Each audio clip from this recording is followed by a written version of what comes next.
সাধারণত আমরা যখন কোনো শারীরিক সমস্যার কথা ভাবি তখন আমাদের মাথার ভেতর একটা নিখুঁত ইঞ্জিনিয়ারিং সমাধানের ছবি ভেসে ওঠে। হ্যাঁ, একদম তাই। মানে ধরুন কারোর হাতের হাড় ভেঙে গেল, সে ডাক্তারের কাছে গেল, একটা এক্স-রে করালো, রিপোর্টে কিন্তু সেই ভাঙা হাড়ের অংশটা একদম পরিষ্কার দেখা যায়। ডাক্তার সেদিকে আঙুল দিয়ে দেখিয়ে বলেন, এই দেখুন এখানটায় চির ধরেছে, প্লাস্টার করতে হবে। বিষয়টা একদম সাদা-কালো, খুব স্পষ্ট। আর এই নির্দিষ্টতার মধ্যে আমাদের একটা মানসিক শান্তিও কাজ করে। আমরা বুঝতে পারি সমস্যাটা ঠিক কোথায় এবং তার সমাধান কি। জ্বর হলে থার্মোমিটার দিয়ে মাপা যায়, ইনফেকশন হলে রক্ত পরীক্ষায় ধরা পড়ে। আমরা রোগগুলোকে এভাবেই দৃশ্যমান আর নির্দিষ্ট ছকে দেখতে অভ্যস্ত। কিন্তু সমস্যাটা বাধে অন্য জায়গায়। এক্স-রে মেশিনটা হঠাৎ কাজ করা বন্ধ করে দিয়েছে। এখানে কোনো নির্দিষ্ট ছবি নেই, কোনো থার্মোমিটার নেই যা দিয়ে মেপে বলা যাবে যে সমস্যাটা ঠিক এইখানে। হ্যাঁ, আমরা তখন এমন একটা রোগ নির্ণয়ের গোলকধাঁধায় গিয়ে পড়ি যা বেশ অস্পষ্ট আর ঘোলাটে। আর ঠিক এই কারণেই আমরা আজকে এই বিষয়টাকে বেছে নিয়েছি। আমরা বেশ কিছু মেডিকেল গাইডলাইন, সাইকোলজি জার্নালের গবেষণাপত্র, প্রথম সারির কিছু ফার্টিলিটি ক্লিনিকের রিপোর্ট আর লাইফস্টাইল ম্যানেজমেন্টের ডেটা একসাথে করেছি। মানে সোর্সগুলোর ব্যাপ্তি কিন্তু বিশাল। একদম। আমাদের লক্ষ্য একটাই, যৌন স্বাস্থ্য নিয়ে সমাজে যে বিশাল একটা ট্যাবু বা লুকোছাপা আছে সেটা ভেঙে ফেলা। কিভাবে শরীর, মন আর দৈনন্দিন জীবনযাত্রা একসাথে মিলে এই পুরো সিস্টেমটাকে চালায় তা বিজ্ঞানসম্মতভাবে বিশ্লেষণ করা। আচ্ছা, বিষয়টা একটু ভেঙে দেখা যাক। এটি তো মানুষের সাধারণ সুস্থতারই একটা বিশাল অংশ, ঘুম বা খাওয়ার মতোই। তাহলে এটা নিয়ে কথা বলতে মানুষের এত অস্বস্তি কেন? এখানে সবচেয়ে চমকপ্রদ বিষয়টা হল যৌনস্বাস্থ্য কেবল একটি মেকানিক্যাল বা শারীরিক প্রক্রিয়া নয়, এটি একজন মানুষের আত্মবিশ্বাস, ইগো এবং সম্পর্কের গভীরতার সাথে ওতপ্রোতভাবে জড়িয়ে থাকে। মানে একটা মনস্তাত্ত্বিক ব্যাপারও আছে। ঠিক তাই। গবেষণাপত্রগুলো ঘাঁটলে দেখা যায় যখন এই জায়গাটায় কোনো সমস্যা হয় তখন মানুষ সেটাকে শুধু একটা শারীরিক অসুস্থতা হিসেবে দেখে না, তারা মনে করে এটা তাদের ব্যক্তিগত ব্যর্থতা। ও আচ্ছা, মানে তারা নিজেরাই নিজেদের দোষ দিতে থাকে। একদম। সমাজে এটা নিয়ে কথা বলা বারণ মনে করা হলেও বিজ্ঞানের চোখে এটি আর 10টা নার্ভ বা হরমোনাল প্রক্রিয়ার মতোই স্বাভাবিক এবং অত্যন্ত গুরুত্বপূর্ণ একটা বিষয়। তাহলে চলুন সেই বিজ্ঞানটাই আগে বোঝার চেষ্টা করি। শরীর থেকেই শুরু করা যাক। আমাদের হাতে থাকা ডেটায় হরমোন আর শরীরের রসায়নের উপর ভীষণ জোর দেওয়া হয়েছে। হ্যাঁ, এই জায়গাটা খুব ইন্টারেস্টিং। আমি দেখলাম পুরুষদের উর্বরতা বা ফার্টিলিটির ক্ষেত্রে টেস্টোস্টেরন, এলএইচ এবং এফএসএইচ নামের হরমোনগুলোর ভূমিকা সবচেয়ে বেশি। ফার্টিলিটি ক্লিনিকের একটা পরিসংখ্যানে চোখ আটকে গেল। তারা বলছে পুরুষদের বন্ধ্যত্বের 50% ক্ষেত্রেই নাকি হরমোনজনিত কোনো না কোনো সমস্যা লুকিয়ে থাকে। এই হরমোনগুলোর কাজ করার প্রক্রিয়াটা খুব দারুণ। টেস্টোস্টেরন মূলত শুক্রাণু উৎপাদন, যৌন আকাঙ্ক্ষা এবং পেশির গঠনের মূল কারিগর হিসেবে কাজ করে, কিন্তু সে একা কাজ করতে পারে না। মানে অন্য হরমোনগুলোরও দরকার হয়। হ্যাঁ, এলএইচ এবং এফএসএইচ হরমোনগুলো আসে সরাসরি মস্তিষ্ক থেকে। এগুলো অনেকটা মেসেঞ্জারের মতো। ব্রেন থেকে এরা সিগন্যাল নিয়ে যায় যে এখন টেস্টোস্টেরন বানানোর সময় হয়েছে। ও, বুঝতে পেরেছি। একটা চেন রিয়াকশনের মতো। একদম। এই পুরো সার্কিটের কোথাও যদি শর্ট সার্কিট হয় তাহলেই পুরো সিস্টেম ধসে পড়ে। আর সবচেয়ে মজার ব্যাপার হলো এই হরমোনের মাত্রা চিরকাল একই থাকে না।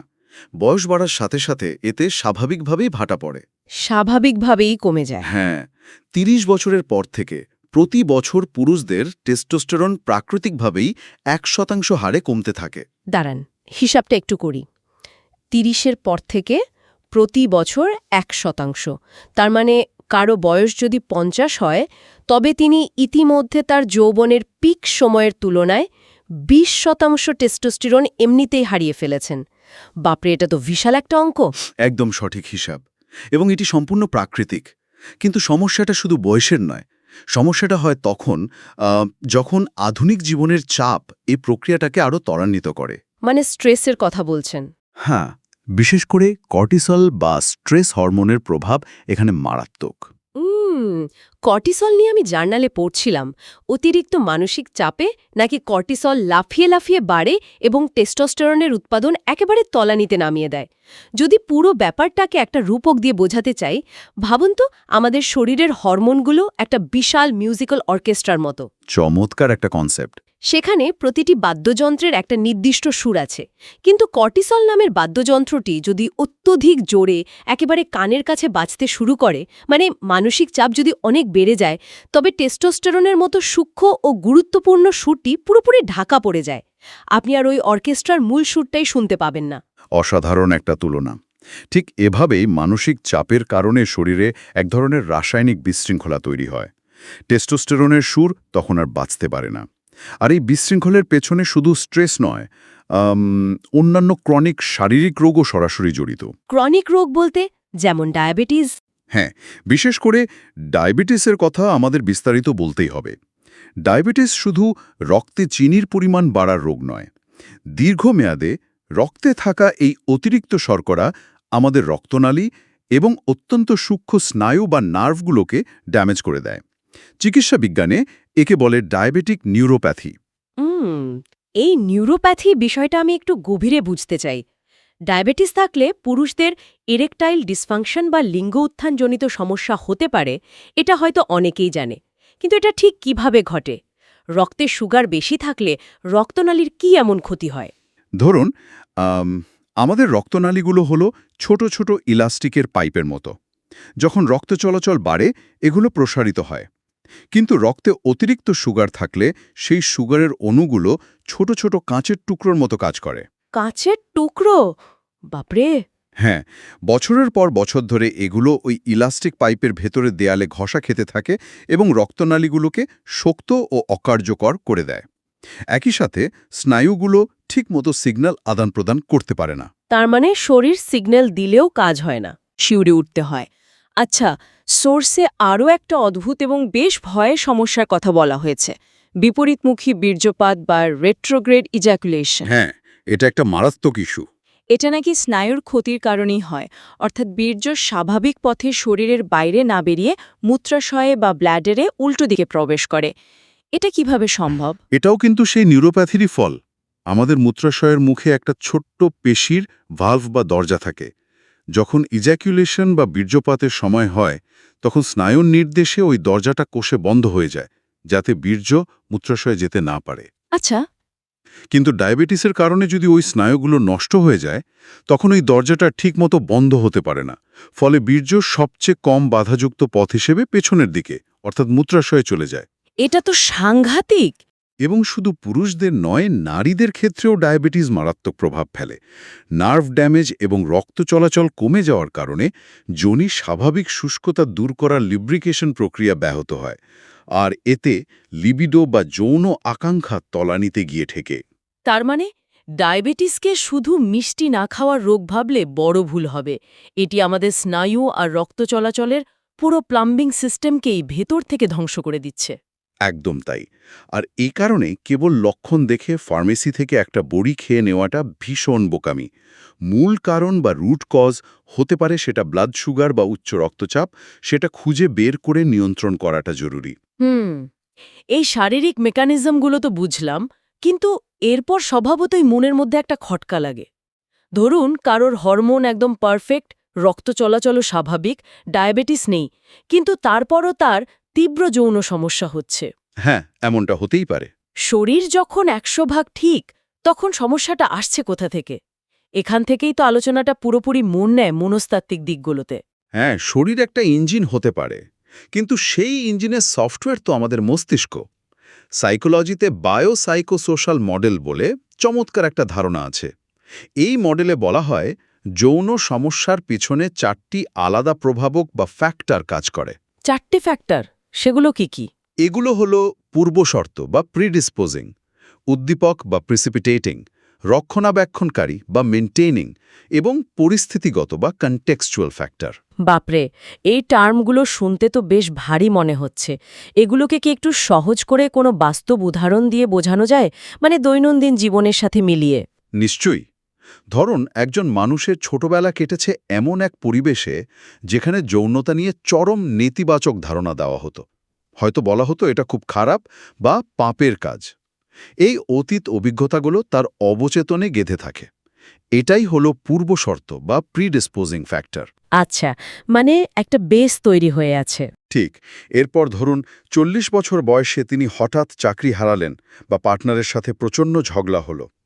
এই মানসিক ধাক্কাটা কাজ করে উদ্দীপক বা প্রেসিপিটেটিং ফ্যাক্টর হিসেবে, যা হঠাৎ করে তার ভেতরে যৌন সমস্যার ট্রিগার করে। ও আচ্ছা, মানে পুরনো বারুদ জমা ছিল আর বর্তমানের মানসিক চাপ এসে দেশলাই জেলে দিল। একদম দারুণ বলেছেন। এরপর তিনি হয়তো একবার ব্যর্থ হলেন আর তার মাথায় ঢুকে গেল যে আমি মনে হয় আর পারব না।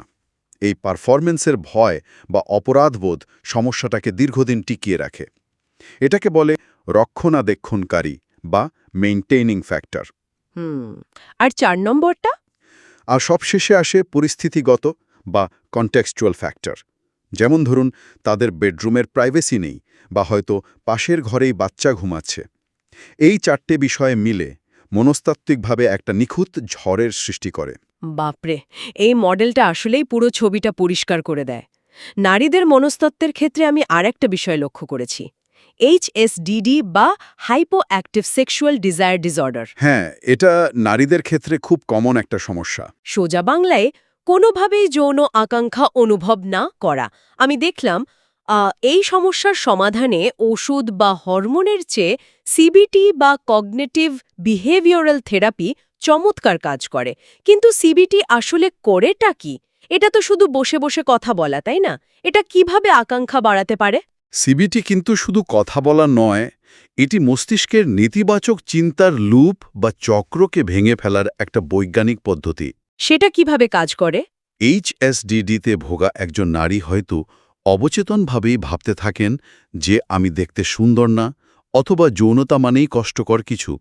সিবিটি থেরাপিস্ট তাকে সাহায্য করেন এই ভুল বিশ্বাসগুলোকে চিহ্নিত করতে এবং সেগুলোকে পজিটিভ ও বাস্তবসম্মত চিন্তা দিয়ে প্রতিস্থাপন করতে।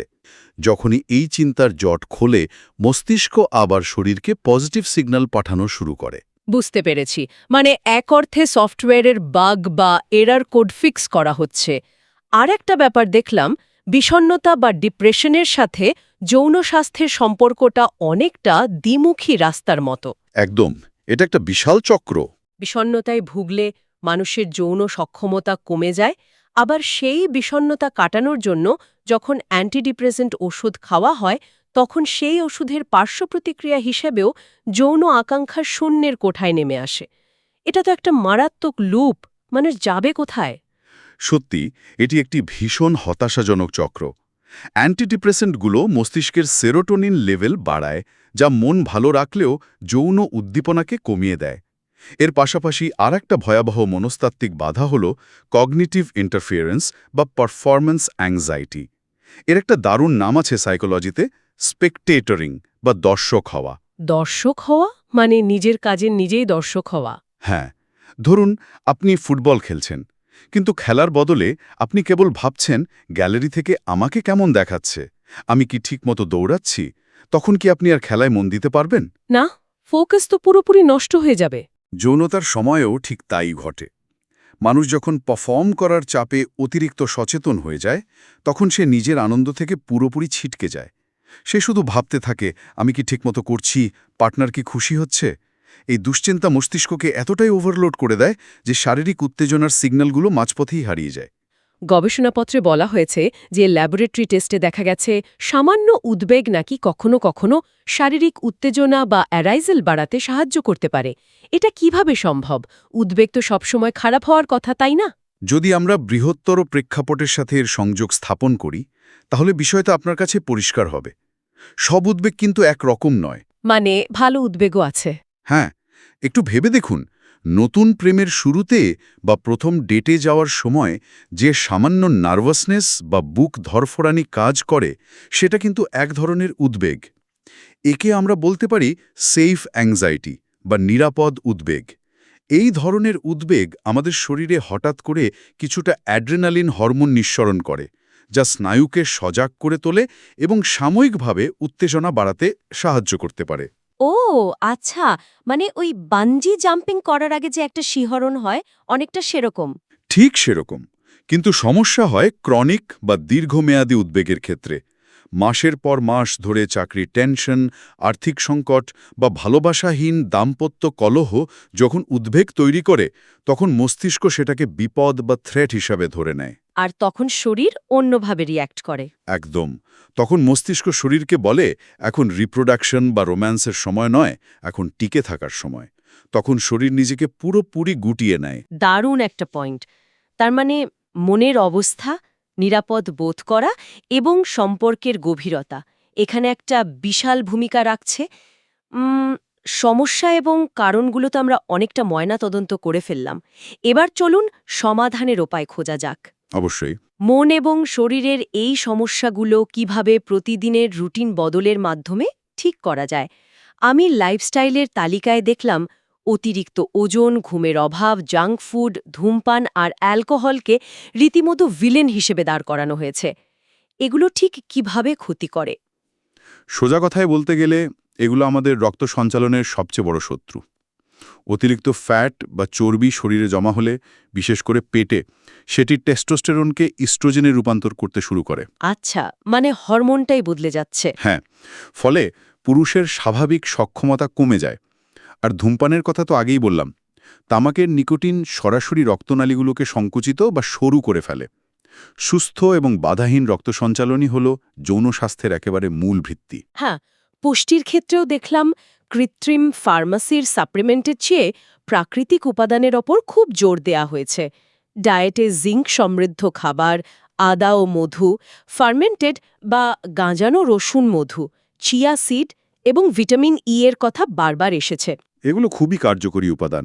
আমি জানি জিঙ্ক টেস্টোস্টেরন উৎপাদনে একটা র মেটেরিয়াল বা কাঁচামাল হিসেবে সরাসরি সাহায্য করে। কিন্তু এই ফার্মেন্টেড রসুন মধু কিভাবে কাজ করে? রসুন হল প্রকৃতির নিজস্ব ভ্যাসোডাইলেটর। রসুনের মধ্যে থাকা অ্যালিসিন নামক যৌগ আমাদের শরীরে নাইট্রিক অক্সাইডের মাত্রা বাড়ায়। আর এই নাইট্রিক অক্সাইড রক্তনালীগুলোকে রিল্যাক্স বা প্রসারিত করে, যার ফলে শরীরের নির্দিষ্ট অঙ্গে রক্ত চলাচল হু হু করে বেড়ে যায়। ও, তার মানে ন্যাচারাল বুস্টার হিসেবে কাজ করে। একদম। আর মধুর সাথে ফার্মেন্ট করলে রসুনের এই গুণাগুণ কয়েক গুণ বেড়ে যায়। অন্যদিকে চিয়া সিডে থাকা omega-3 fatty acid heart pumping ভালো রাখে এবং দীর্ঘক্ষণ এনার্জি লেভেল ধরে রাখতে সাহায্য করে। অসাধারণ মেকানিজম। পুষ্টির সাথে ব্যায়ামের ব্যাপারটা তো আছেই। স্কোয়াট, লাঞ্জ, ব্রিজ এবং পেলভিক থ্রাস্টের মতো ব্যায়ামগুলো পেলভিক বা তলপেটের পেশিকে শক্তিশালী করে। কিন্তু ঠিক এখানেই বিষয়টা সবচেয়ে বেশি আকর্ষণীয় হয়ে ওঠে। কোন বিষয়টা? আমাদের কেগল এক্সারসাইজের কথা বলতেই হবে। এই ব্যায়ামটাকে আমি এমন একটা গোপন জিমনেশিয়ামের সাথে তুলনা করতে চাই, কারণ আমরা এখানে এমন সব পেশির ব্যায়াম করি যা আমরা দৈনন্দিন জীবনে টেরই পাই না যে আমাদের শরীরে আদৌ আছে। হ্যাঁ, গোপন জিমনেশিয়াম কনসেপ্টটা দারুণ। কারণ কেগেল ব্যায়াম করার জন্য আপনাকে সত্যিই কোনো জিমনেশিয়ামে যেতে হবে না। আপনি বাসে বসে, ডেস্কে কাজ করার সময়, এমনকি এই মুহূর্তে আমাদের এই আলোচনা শুনতে শুনতেও এটা করতে পারেন। এটি মূলত আমাদের পেলভিক ফ্লোর বা প্রস্রাব আটকে রাখার পেশিগুলোকে চিহ্নিত করে কাজ করে। কিন্তু এই পেশিটা মানুষ চিনবে কিভাবে? আর ব্যায়ামের নিয়মটাই বা কি? খুব সহজ একটা উপায় আছে। যখন প্রস্রাব করার সময় মাঝপথে আপনি হঠাৎ প্রস্রাব আটকে রাখার চেষ্টা করেন, তখন তলপেটের যে নির্দিষ্ট পেশিটিতে টান পড়ে, সেটাই হলো পেলভিক ফ্লোর মাসল। আচ্ছা, এবার বুঝতে পেরেছি। ব্যায়ামের নিয়ম হলো ওই পেশিটিকে 5 থেকে 6 সেকেন্ড সংকুচিত করে বা টেনে ধরে রাখা এবং তারপর আবার পুরোপুরি শিথিল করা। এই প্রক্রিয়াটি দিনে 3 বার 10 থেকে 15 বার পুনরাবৃত্তি করতে হবে। আমি ডেটায় দেখেছি এটি পুরুষ এবং নারী উভয়ের জন্যই জাদুর মতো কাজ করে। নিয়মিত করলে প্রস্রাব নিয়ন্ত্রণের সমস্যা 3 থেকে 6 সপ্তাহে এবং পুরুষদের ক্ষেত্রে এরেকটাইল সমস্যা বা দ্রুত বীর্যপাতের সমস্যা 3 থেকে 6 মাসের মধ্যেই ঠিক হতে পারে। এর পেছনের বিজ্ঞানটা এত শক্তিশালী কেন? বিজ্ঞানটা একদম সলিড মেকানিক্সের উপর দাঁড়িয়ে। আমাদের যৌনাঙ্গের চারপাশের রক্তনালীগুলোকে ঘিরে থাকে এই পেলভিক ফ্লোর পেশিগুলো। যখন উত্তেজনার ফলে সেখানে রক্ত এসে জমা হয়, তখন এই পেশিগুলোই ওই রক্তটাকে সেখানে আটকে রাখে। পেশি দুর্বল হলে কি হয়? পেশি দুর্বল হলে রক্ত দ্রুত ফিরে যায় এবং উত্তেজনা শেষ হয়ে যায়। কেগেল ব্যায়াম এই পেশিগুলোকে এতই শক্তিশালী করে তোলে যে পুরুষদের দ্রুত বীর্যপাত রোধ করতে এবং নারীদের উত্তেজনার মাত্রা বাড়াতে এর কোনো বিকল্প নেই। ওষুধের চেয়ে এটি অনেক বেশি নিরাপদ এবং দীর্ঘমেয়াদে কার্যকর, কারণ এটি শরীরের নিজস্ব মেকানিজমকে ভেতর থেকে শক্তিশালী করছে। এত চমৎকার এবং বিজ্ঞানসম্মত সমাধান থাকার পরও বাস্তব জীবনে আমরা কি দেখি? মানুষ কেন এগুলো করতে চায় না? 3 দিনে চিরতরে গ্যারান্টিসহ যৌন সমস্যার সমাধান, অনলাইনে বা রাস্তার মোড়ে ছড়িয়ে থাকা এমন চটকদার বিজ্ঞাপন আর ভুয়া ওষুধের কোনো অভাব নেই। তাহলে এইসব কিছুর মানে কি দাঁড়ালো? মানুষ কেন একজন বিজ্ঞানসম্মত ডাক্তার বা সেক্সোলজিস্টের কাছে না গিয়ে এইসব ভুয়া ম্যাজিক পিল বা অবৈজ্ঞানিক শর্টকাটের ফাঁদে পড়ছে? এটি একটি গুরুত্বপূর্ণ প্রশ্নের জন্ম দেয়। এর মূলে রয়েছে আমাদের সমাজে থাকা তীব্র লজ্জা এবং দ্রুত ফল পাওয়ার মরিয়া একটা তাড়না। মানুষ চায় কেউ যেন তার সমস্যার কথা না জানুক, ডাক্তারের কাছে গিয়ে মুখ দেখাতে না হোক, পার্টনারের সামনে বিব্রত হতে না হোক। হ্যাঁ, এটা একটা বিশাল সামাজিক চাপ। তারা চায় শুধু একটা ওষুধ গিলে ফেলবে আর রাতারাতি একটা জাদুকরী সমাধান হয়ে যাবে। কিন্তু ক্লিনিক্যাল গাইডলাইনগুলো খুব স্পষ্ট করে বলছে যে সমন্বিত চিকিৎসা বা ইন্টিগ্রেটেড ট্রিটমেন্ট ছাড়া এর কোনো স্থায়ী সমাধান সম্ভব নয়। সমন্বিত চিকিৎসা বলতে তো মেডিকেল ও মনস্তাত্ত্বিক চিকিৎসার যুগপথ বা একসাথে প্রয়োগকে বোঝানো হচ্ছে। মানে শুধু হরমোন রিপ্লেসমেন্ট থেরাপি দিয়ে লাভ নেই, সাথে কাউন্সেলিংও লাগবে। ওষুধের পাশাপাশি পার্টনারের সাপোর্ট এবং নিজেদের মধ্যে খোলামেলা আলোচনা কতটা জরুরি তা গাইডলাইনে বারবার বলা হয়েছে। একদম ঠিক। কোনো ম্যাজিক পিল বা ভুয়া বড়ি জাদু বলে ভাঙা সম্পর্ক বা মানসিক ট্রমা ঠিক করে দিতে পারে না।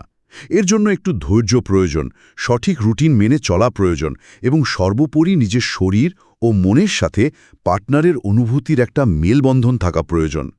চিকিৎসাশাস্ত্র আমাদের বারবার এটাই প্রমাণ করে দেখায় যে এই ব্যাপারে শর্টকাট খুঁজলে তা হিতে বিপরীত হয়। তার মানে আজকের এই এতগুলো সোর্স আর দীর্ঘ আলোচনার মূল শিক্ষাগুলোকে যদি আমরা এক জায়গায় করি, তাহলে দাঁড়ায় যৌন স্বাস্থ্য আসলে শরীরের কোনো বিচ্ছিন্ন বা আলাদা প্রকোষ্ঠ নয়।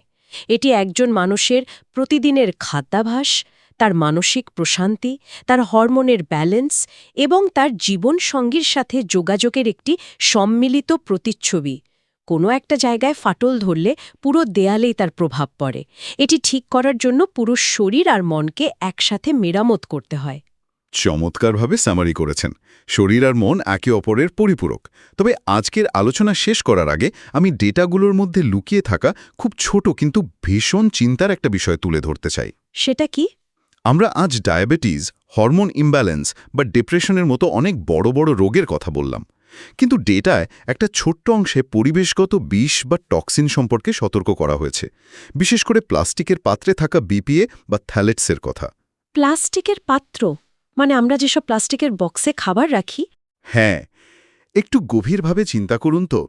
আধুনিকতার নামে আমরা প্রতিদিন যে প্লাস্টিকের পাত্রে মাইক্রোওয়েভে খাবার গরম করছি, সস্তা প্লাস্টিকের বোতলে দিনের পর দিন পানি খাচ্ছি, সেখান থেকে মাইক্রোপ্লাস্টিক এবং রাসায়নিকগুলো সরাসরি আমাদের শরীরে ঢুকছে। বাপরে, এটা তো ভাবলেই ভয় লাগে। এই রাসায়নিকগুলো আমাদের এন্ডোক্রাইন বা হরমোন সিস্টেমকে ভেতর থেকে একেবারে তছনছ করে দিচ্ছে। আমরা হয়তো টেরও পাচ্ছি না যে আমাদের আধুনিক লাইফস্টাইল আর এই পরিবেশটাই আমাদের সবচেয়ে বড় নীরব ঘাতক হয়ে দাঁড়িয়েছে। এটা তো রীতিমতো ভয় ধরিয়ে দেওয়ার মতো একটা তথ্য। শুরুতে আমরা বলছিলাম যে সাধারণ এক্সরে মেশিন দিয়ে এই সমস্যাগুলোর ছবি তোলা যায় না, তাই পুরো বিষয়টা খুব ঘোলাটে। এখন বুঝতে পারছি কেন এটা এত ঘোলাটে। কারণ সমাধান বা সমস্যা কোনোটাই শুধু শরীরের একটা নির্দিষ্ট অঙ্গে বা ফার্মেসির একটা পিলে লুকিয়ে নেই। একদম ঠিক বলেছেন।